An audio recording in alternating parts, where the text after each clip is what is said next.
Romanos capítulo 5. Justificados, pois, mediante a fé, temos paz com Deus, por meio de nosso Senhor Jesus Cristo, por intermédio de quem obtivemos igualmente acesso pela fé a esta graça, na qual estamos firmes e gloriamos-nos na esperança da glória de Deus. É um texto como esse que moveu o coração de pessoas há alguns anos atrás, que descobriram, através da leitura da Bíblia, que uma pessoa podia se aproximar de Deus e obter o perdão pelos seus pecados puramente pela fé em Jesus Cristo. Nós vamos ver uma peça hoje que vai nos relembrar por que isso aconteceu, qual era o contexto da época, por que hoje existem protestantes, existem evangélicos, e ao mesmo tempo que nós analisamos a história, nós vamos perceber que muitos elementos da época reformam hoje. Então, como é que é importante a mensagem da reforma, como é que é importante a mensagem que a equipe de teatro hoje vai tentar transmitir para a gente. Por isso, vamos orar ao Senhor, porque a Suzana nos eleva a Deus nessa oração, agradecendo a Deus por essa oportunidade de estarmos aqui, e também pedindo a Deus que nos abençoe a equipe de teatro, abençoe a todos que estão aqui com essa mensagem.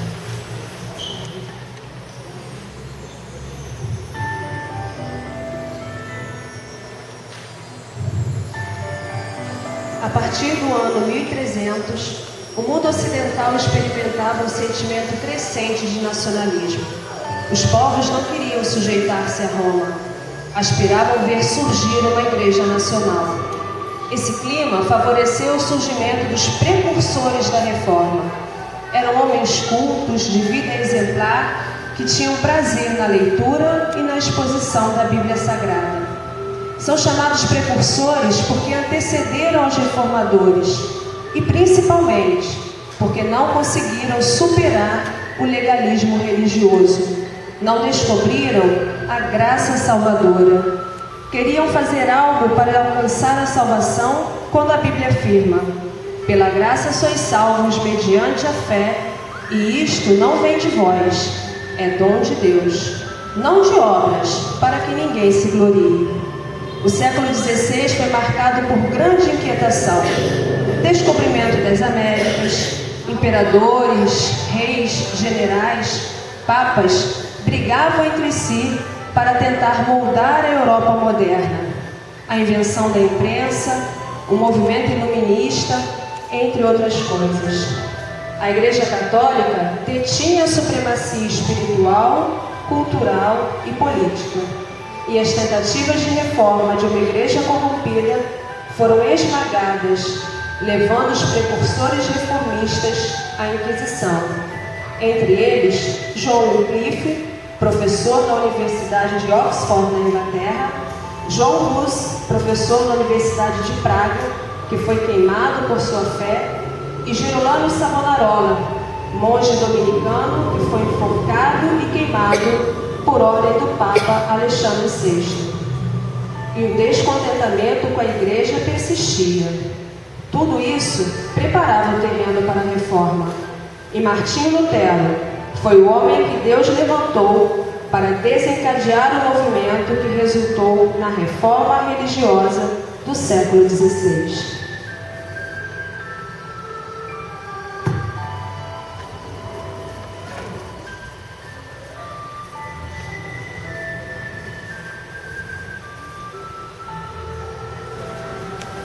Nascido em 10 de novembro de 1483, na vila de Esslingen, na Alemanha, e foi batizado com o nome do santo do dia, São Martinho. Filho de um minerador de prata de classe média, teve a infância com grandes privações que o marcaram profundamente. Aos 14 anos de idade, seu pai o enviou para estudar com os irmãos da vida comum, ordem religiosa, espécie de mosteiro. Ficou pouco tempo na ordem, pois uma enfermidade o obrigou a voltar para casa. Em 1501, aos 18 anos, Seu pai, desejando torná-lo jurista, o encaminha para a Universidade de Erfurt. Lá, adquiriu um grande conhecimento de gramática, línguas, geometria, astronomia, música. O jovem interessou-se grandemente pela teologia, disciplina elaborada nas recém-fundadas universidades da época, que afirmavam que Deus não haveria de negar sua graça ao homem, que fizesse tudo quanto estivesse em seu poder para recebê-la.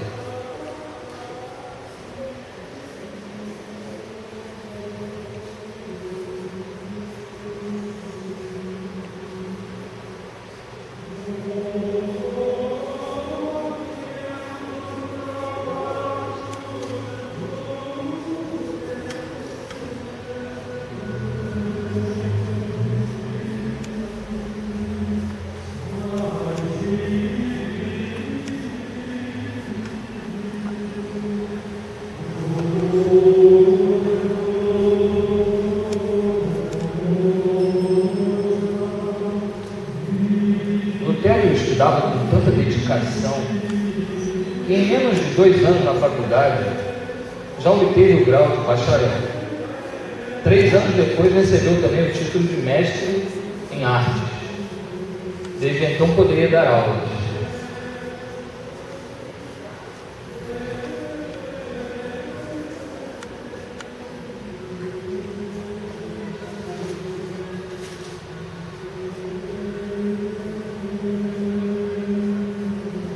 Apesar de grande dedicação aos estudos, Lutero sentia um profundo desejo de se tornar piedoso e de satisfazer a justiça divina. Por isso jamais iniciava o dia sem orar, sem ir à missa. Sua vigilância com seus pecados era tão severa que sua mente lhe acusava constantemente que deveria se consagrar mais a Deus para alcançar a salvação.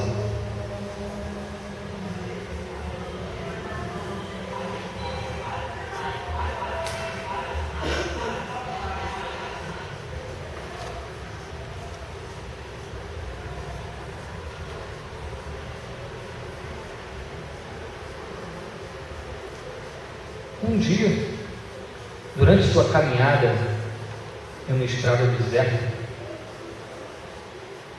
após ir visitar seus pais, foi apanhado por um terrível temporal.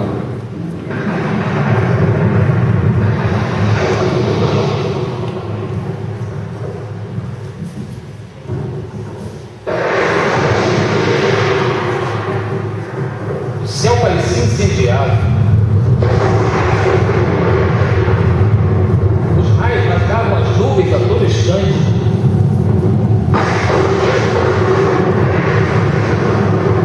De repente Lutero se viu envolto na tempestade e um raio caiu bem ao seu lado. Nesse momento sentiu-se perdido, transtornado pelo medo, ao ver o inferno apresentado diante de seus olhos. Prostrou-se em terra e gritou: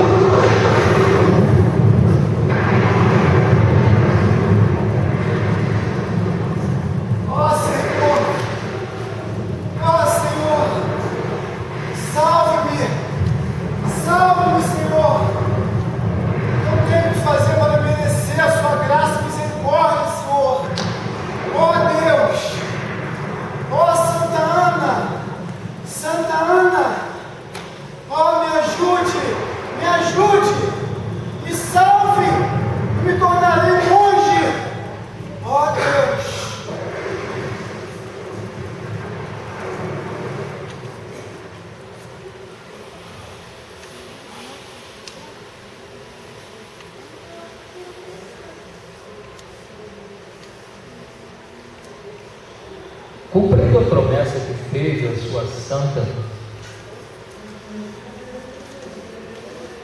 aos 22 anos de idade, Martim Lutero entrou para o convento dos agostinianos, contra a vontade de seu pai, e via aquilo como um desperdício de toda a educação que Lutero recebeu. Tudo fazia crer que tinha dado um grande passo para trás. Com isso, ele enfureceu seu pai, deixou chocados seus professores e mestres, entristeceu seus amigos, deitou a perder a sua educação refinada. Por que um jovem e promissor estudante de direito haveria de mudar tão repentinamente?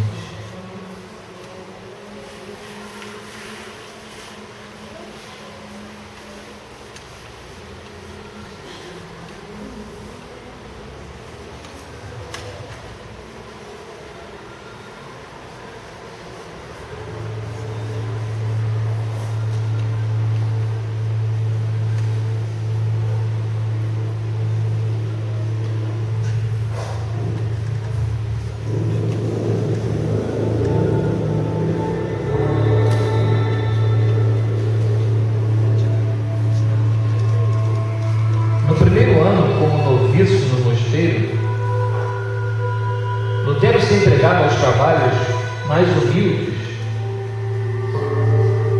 como carregar água, varrer a igreja e mendigar nas ruas, trazendo moedas para o convento.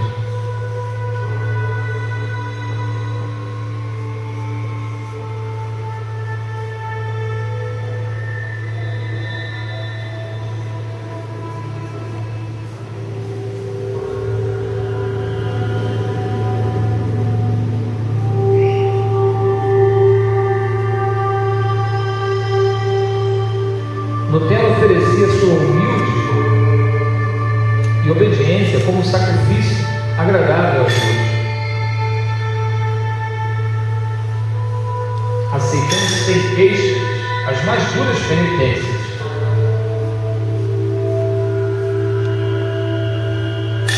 A esperança de assim satisfazer a justiça divina e acalmar a angústia de sua consciência.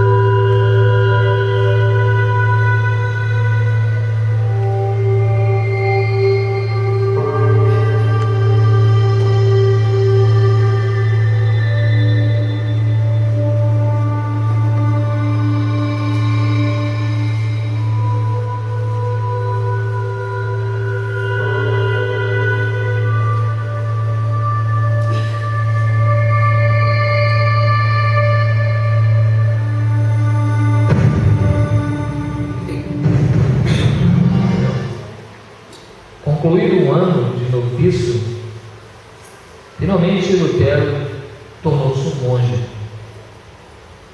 Um ano depois foi ordenado sacerdote na Catedral de Santa Maria.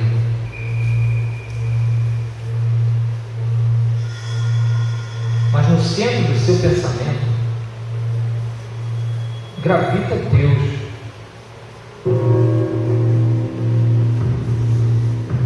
O Deus de majestade, o Deus que tem seu trono no céu distante, o Deus da lei, o juiz, o vivo, o santíssimo, o Senhor que não gosta do pecado.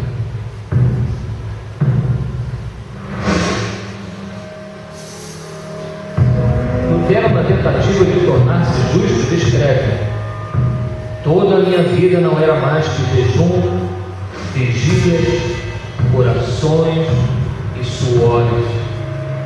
Se tivesse durado um pouco mais, ter-me-ia martirizado até a morte, por meio de vigílias, rezas, leituras e outras espécies de trabalho.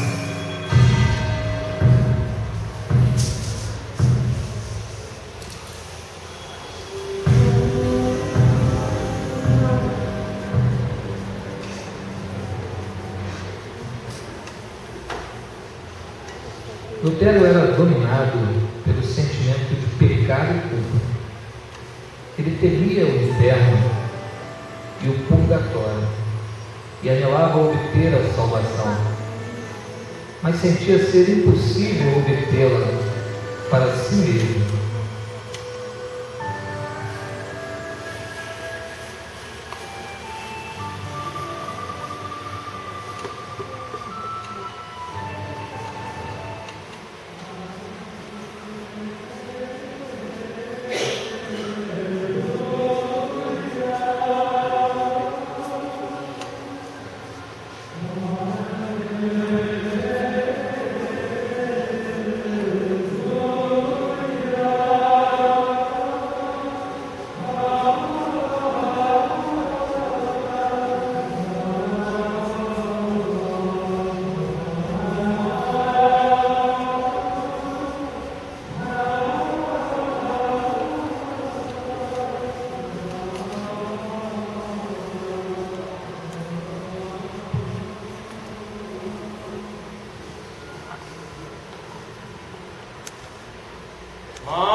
Irmãos, silêncio, irmãos.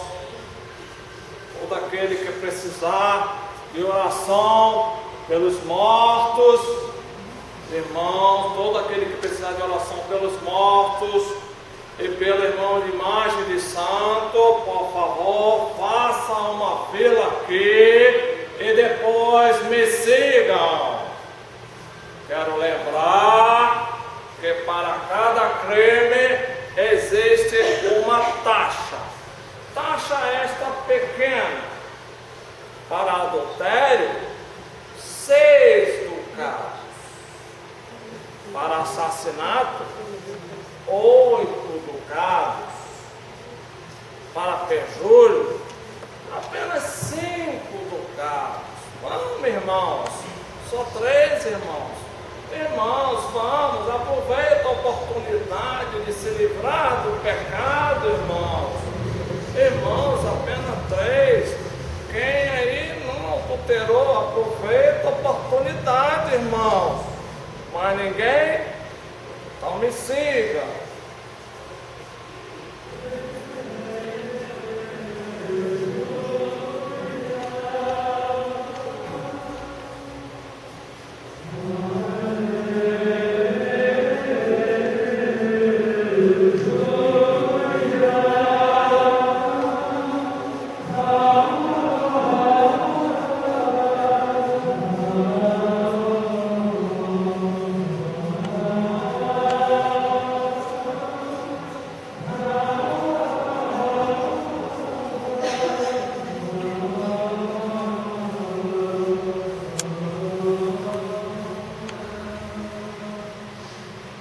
Todos que vieram legalizar seus pecados e que trouxeram dinheiro, faça uma fila aqui. Venham. Aproveite essa oportunidade. Quem é que não tem um parente, um irmão, um amigo sofrendo no purgatório? Venham, faça uma fila aqui.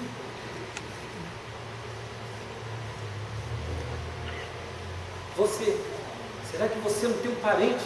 Nem você não tem um parente, um amigo gemendo no purgatório? Olha, essa é uma oportunidade.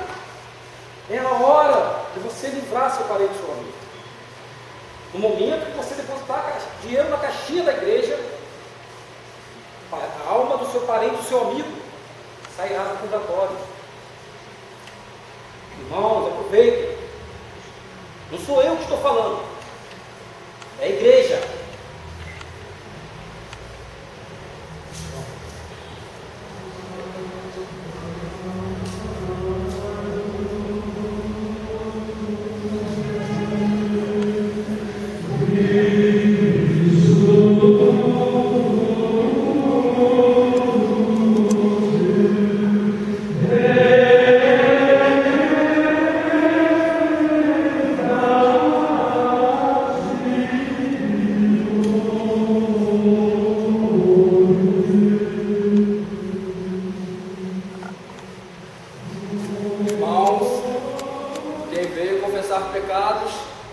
encerrei esse atendimento, voltem amanhã. Estou tratando apenas das indulgências plenárias. Indulgências plenárias são aquelas que vocês pagam, recebem uma carta da igreja com o selo do Papa. Com essa carta nas mãos, todos os pecados estão perdoados. Eu disse todos, até os que vocês ainda vão pecar já estão perdoados. É um pouco mais caro, mas vale muito mais a pena. Por favor, quem tiver condição, faça uma fila aqui. Mais alguém? Mais alguém? Por favor, siga.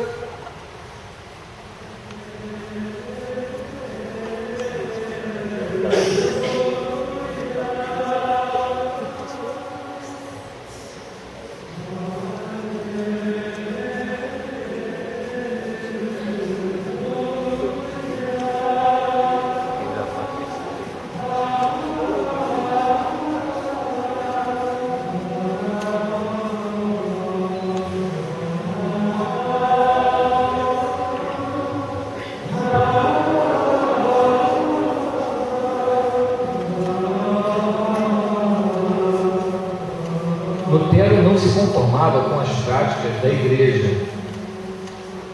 Algo o incomodava. A sua amada igreja estava sobrecarregada de erros que não poderiam continuar.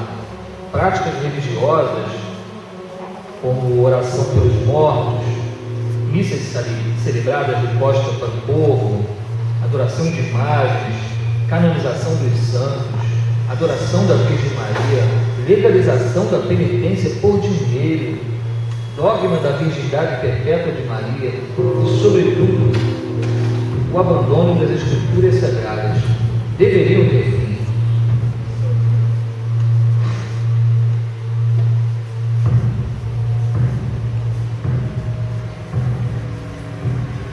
A aflição de Lutero somente encontrou resposta no dia que encontrou na Bíblia a certeza de que a única forma de alguém obter o favor de Deus é através da fé em Jesus Cristo. Que através da fé em Jesus, que os pecados são perdoados por Deus. Este entendimento, conhecido como a doutrina da justificação pela fé, tornou-se um dos pilares do pensamento religioso do jovem Lutero.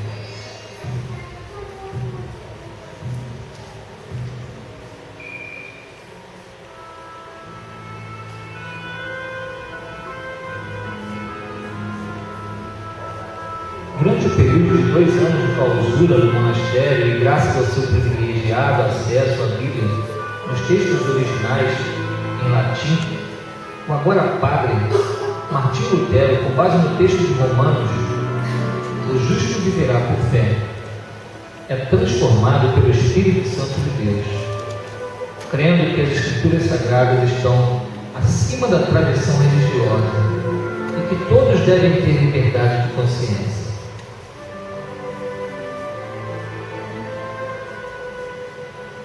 Aprove ao Espírito Santo de Deus iluminar a mente daquele jovem e usá-lo para protestar em meio a tantos desvios da fé bíblica. A luz do Evangelho ocupou enfim o lugar das trevas. Lutero, agora com o título de padre e doutor em teologia, passou a lecionar na Universidade de Wittenberg e esforçava-se por conduzir seus ouvintes ao Filho de Deus, mostrando a diferença entre a lei e a graça e a incapacidade do homem para expiar os pecados e tornar-se justo pelos próprios esforços.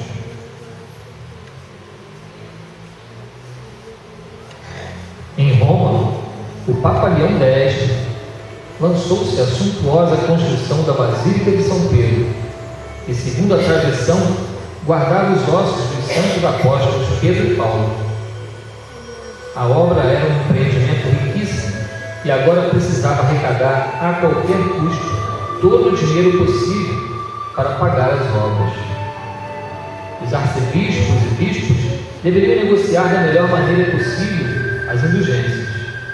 Com ordem do Papa, até mesmo as indulgências plenárias seriam concedidas e o dinheiro arrecadado trazido imediatamente para Roma.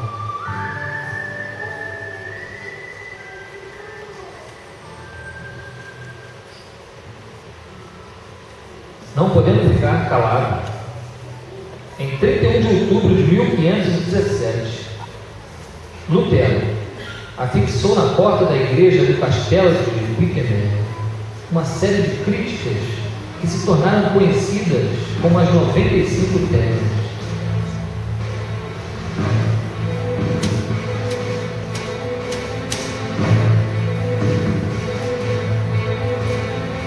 O teor das quais é que Cristo requer o arrependimento e a tristeza pelo pecado, e não a penitência.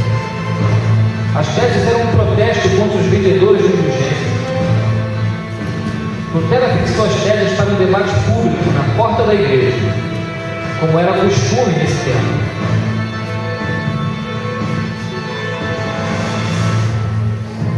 Essas teses escritas em latim foram logo traduzidas para o alemão, holandês, espanhol.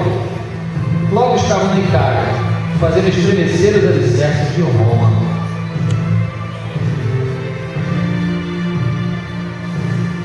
Foi desse ato que nasceu a reforma, que mudaria a história da igreja.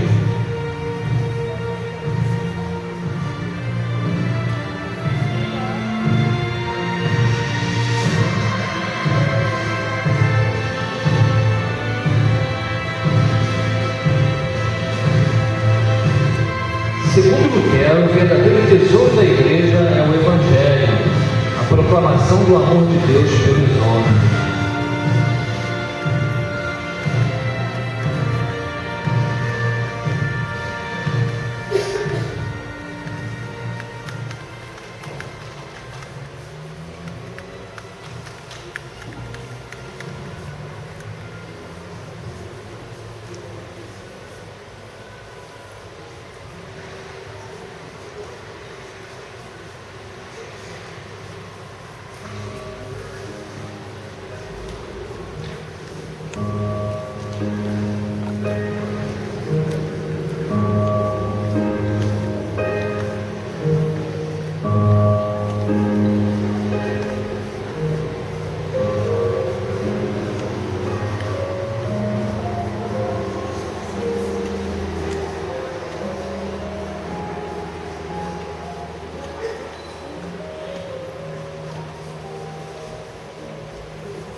através da carta de indulgência. 36ª também, olha aqui, ó. Olha aqui que ele diz: qualquer cristão que está verdadeiramente contrito tem remissão plena de toda a pena ou a culpa, que são suas dívidas, mesmo sem uma carta de indulgência. Olha, é absurdo! Você vê isso?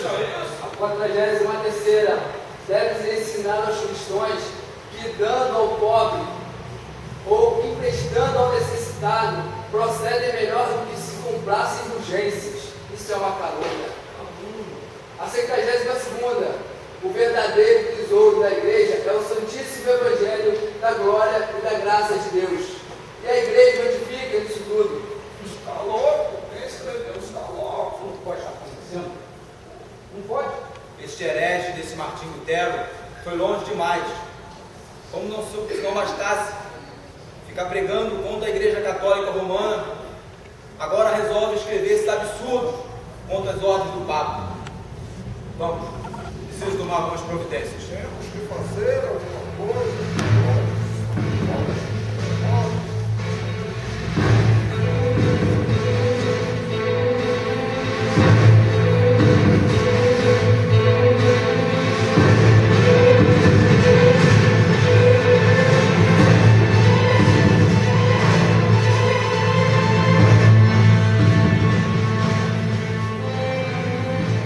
Lutero havia escolhido a data de 31 de outubro, pois o dia seguinte seria o dia da festa de Todos os Santos, e seriam oferecidas à idolatria mais de 17.000 relíquias, as quais incluíam um dente de São Jerônimo, 4 partes do corpo de João Crisóstomo, 4 fios de cabelo da Virgem Maria, um retalho das roupas do Senhor Jesus, um prego de sua cruz e outros, cuja veneração valeria aos idólatras mais de 120.000 anos de indulgências.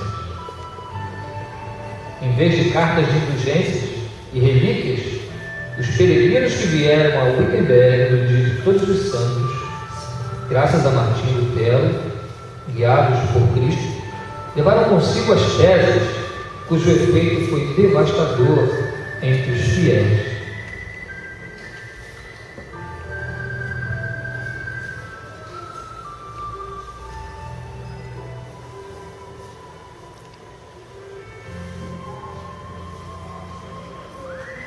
Em menos de um mês, as teses de Lutero se espalharam por toda a Alemanha, Espanha, Holanda e chegaram na Itália. Abalada, a Igreja Romana ordenou que Lutero se apresentasse para responder às acusações de heresia. Sabendo do caso, o príncipe da Saxônia, Frederico o Sábio, usado por Deus, interveio e insistiu que a audiência de Lutero fosse realizada em solo alemão sob a sua guarda. Lutero então passou a participar de vários debates teológicos com autoridades civis e eclesiásticas que tentavam fazê-lo abrir mão da verdade e retratar-se de suas críticas à Igreja e ao Papa. Foi quando exclamou: a não ser que alguém me convença pelo testemunho da Bíblia Sagrada ou com razões lógicas decisivas que estou enganado, eu não posso e não me retratarei. Fui vencido pelos argumentos bíblicos que acabo de citar e minha consciência está presa à palavra de Deus. Em 1520, Lutero foi excomungado pelo Papa, perdendo todas as honras de monge e padre, e no mesmo ano queimou a bula de excomunhão em praça pública, rompendo assim definitivamente com a Igreja Católica. Esse rompimento lhe custou severas perseguições e, temendo-se preso e morto, fugiu da cidade com auxílio do príncipe Frederico. Foi sequestrado amigavelmente e permaneceu refugiado em um castelo no interior deserto da cidade de Wartburg, servindo assim de esconderijo até que as coisas se acalmassem.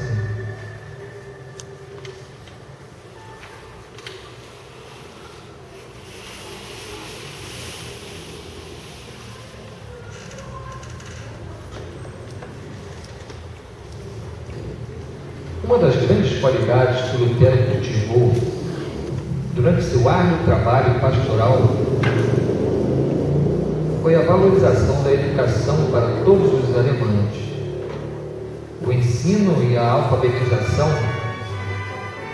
eram um privilégio do clero e da nobreza alemã na época. E Lutero, em suas primeiras comunidades, exerceu juntamente com seus colaboradores uma empreitada. A prática da leitura bíblica na casa dos fiéis e nos templos onde havia sala de alfabetização, que impulsionaram o povo a buscar o conhecimento.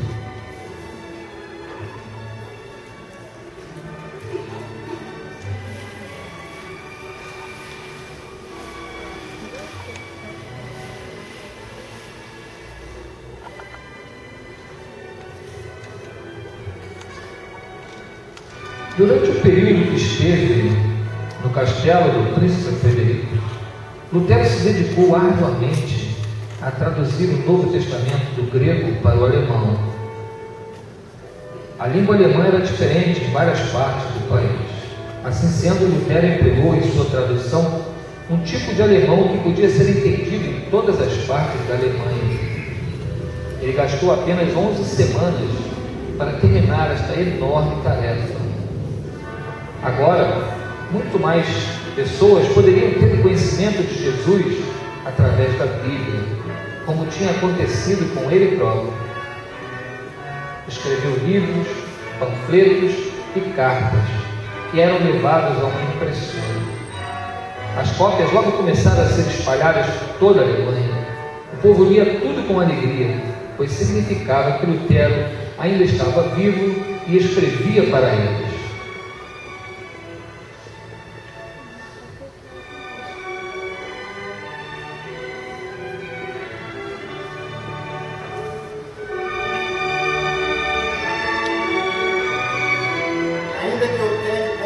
Sem papas, bem sei que quem está com nós é muito maior do que quem está contra nós.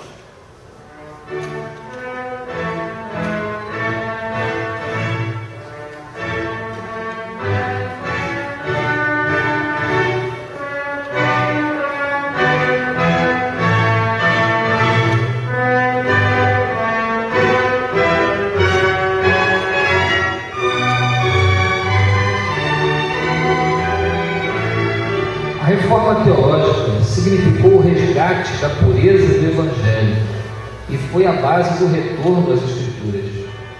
Foi o momento do rompimento definitivo com o paganismo religioso que a Igreja Romana havia abraçado e o estabelecimento dos valores e princípios da Bíblia, centrados em Cristo, sua graça, na fé verdadeira e na glória somente a Deus. Estes 5 valores fundamentais, conhecidos em latim como sola scriptura, sola Christus, sola gratia, sola fide, sola Deo gloria, se tornaram o fundamento da teologia reformada.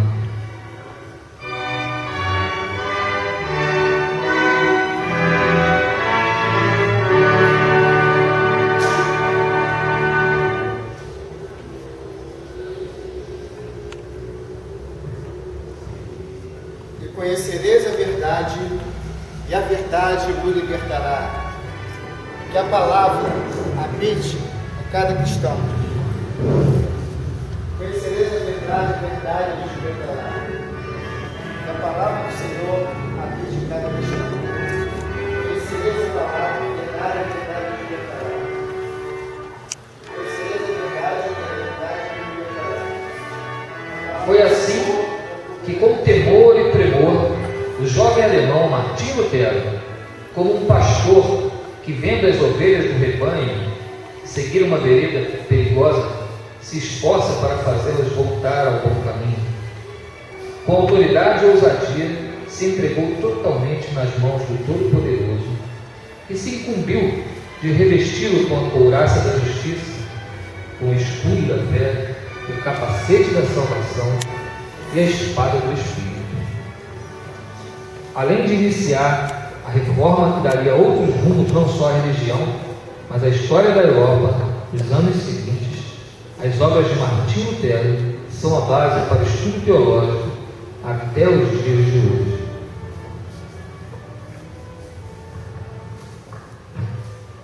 Hoje, 495 anos depois, comemoramos esse grande evento que foi iniciado por Martim Lutero, a reforma religiosa do século XVI, que permitiu que, através da liberdade e acesso à palavra de Deus, muitas almas se rendessem ao pé da cruz de Cristo.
Semana com a Palavra. Queria agradecer a equipe de teatro, né, que se esforçou aí durante vários dias para ensaiar.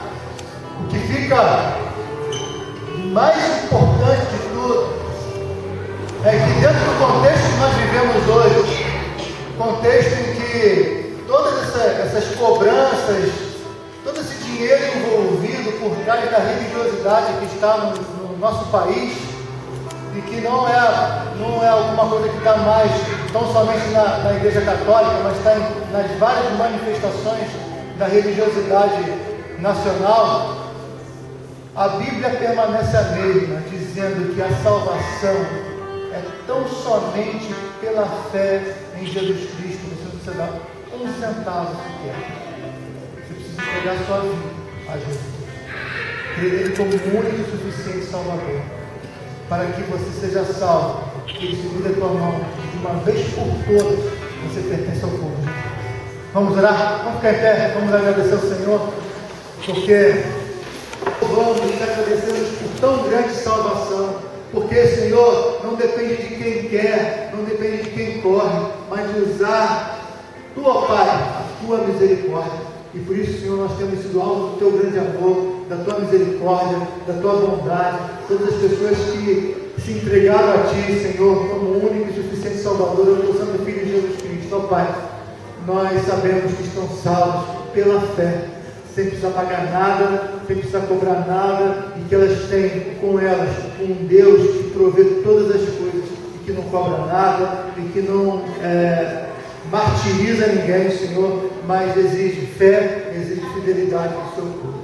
Por isso, Senhor, nós te louvamos, te agradecemos pela vida do presbítero Bezerra, ó Deus, porque ele não precisou tirar prótese, resposta às orações do teu povo, nós te agradecemos grandemente. Queremos colocar diante de ti também, Senhor, a Denise, Senhor, que está com insuficiência renal. Ó Deus, se tiver, Senhor, que passar por esse transplante, Senhor, que, ó Deus, que providencie, Senhor, para ela um rim, Senhor, te pedimos que abençoe, Senhor, a tua serva ali, Senhor, esse momento de dificuldade. Ó Deus, te pedimos também, Senhor, pela Gabriela, Senhor, que seja restaurada, Senhor, para a glória do teu nome. Nós clamamos, Senhor, a tua bênção sobre a vida dessas pessoas. Nós clamamos a tua bênção sobre a vida de todos aqueles que tu trouxestes aqui, Senhor. Abençoa cada coração, cada família, cada vida. Nós te agradecemos, Senhor, em nome de Jesus, o nosso Salvador. E que a graça do nosso Senhor e Salvador Jesus Cristo, o amor de Deus, o nosso Pai, e as eternas consolações do Espírito Santo estejam sobre todos vós e sobre todo o povo de Deus espalhado pela terra, hoje e eternamente. Amém. Vamos descansar, irmãos. Estamos no cachorro quente.